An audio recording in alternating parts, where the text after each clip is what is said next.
Pork pie. Recipes from the world of Tolkien.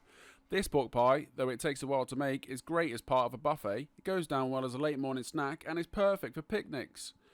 At the start of The Hobbit, Bomber and the fattest of the 13 dwarfs, who make up Thorin and company, puts in an order for pork pie and salad from Bilbo shortly after arriving at Bag End. Let's find out how to make it, eh? Let's make 12 pork pies in an hour and a half. You're going to need flour, salt, butter, water for the pastry. You're going to need spring onions, chilli flakes, pork, bacon, small chives, parsley, salt, pepper, quail eggs, and another egg for beating. Let's dance. For the pastry, you want 200 grams of plain flour. I'm also going to use some dairy-free butter because I'm lactose intolerant. Yep, if I can get off a spoon. There we go.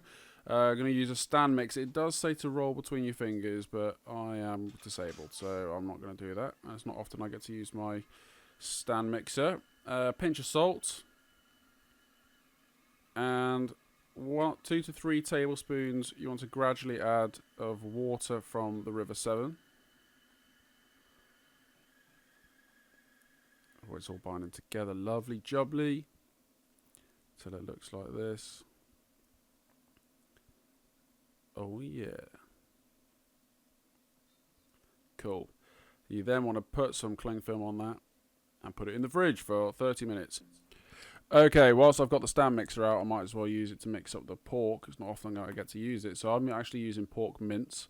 It says use a chili powder, but I didn't have that. And I've got some parsley, some chives, and some spring onions. Power of editing there. Just mix all that up together. Cut up your bacon. I'm just basically just going to chuck all of this in the stand mixer again. So it's not often I get to use my stand mixer. So chuck it all in there. Add some cracking of salt and pepper. And mix it all up. That was a good 5 minutes, that was, but magic of editing. So whilst we're waiting for that pastry still, I'm going to add 1, 2, 11 eggs. We only need 2. We're going to cut it up and 1 to the side for the egg wash at the end. I just wanted to make some pickled eggs, so on the side.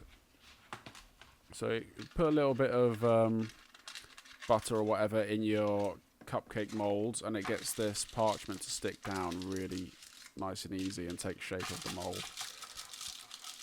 So you've got 12 of them. And then we got the pastry. Now the pastry was a nightmare. Let me tell you that. First of all, I don't own a rolling pin, so I was using a water bottle from the UK's fastest 5G network. And that soon had to go in the bin because actually I split the bottle. It's my favourite bottle as well. Now I've got to buy another bottle. And then I thought it'd be really clever and use the lasagna sheets. The lasagna machine. No, it wasn't working. So then I actually just got a rolling pin, and before I actually realised that I'd done a good job, the camera was upside down. So I've got my eggs here. Cut up. There's 2 eggs just cut up into 12 slices. Pushing this all through. Yeah, I had to borrow a rolling pin from my next door neighbour. It was a nightmare. I've got to buy one of them now as well. So you just push in all the pastry into the cupcake molds, nice and easy, or 12. And then we're going to do the same for the meat. Just add a little bit at each time because they're not very deep, these. They're actually smaller than you think. So add only a little bit of meat. Times 12. Oh, in the meantime, just make sure you've got your oven preheated about now. 200 degrees C, that's gas mark 6. Because these are going to want to go in the oven for 25 to 30 minutes. Oh no, 20 minutes you want to bake these for. And then you want to lower the temperature to 160 degrees, which is gas mark 3, for another 25 to 30 minutes. But yeah, then add your eggs and add your meat on top. And then the really fiddly bit, after you've egg washed the rims of the pastry, just to get the pastry to stick.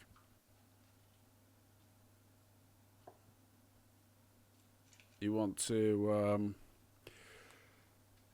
start putting those lids on. And I found it easier to actually take them because the pastry has taken sort of shape of the tin. You can take them out now. It's a bit, they keep their shape, and you just work your way around the edges there. Times 2, 3, 4, 5, 6, 7, 8, 9, 10, 11, 12. I can tell you, these did come out delicious. I'll tell you at the end how delicious they are, but God, they're an absolute nightmare. I don't think I'll make these again unless it's for I'm impressing somebody. And then once you've done all 12, you want to stab them just so they don't explode in the oven. All that porky flavour, you don't want it coming out and spilling over. You want to let the steam out. And then once you've done that, you just want to egg wash them all. Nice and easy, nice and goopy.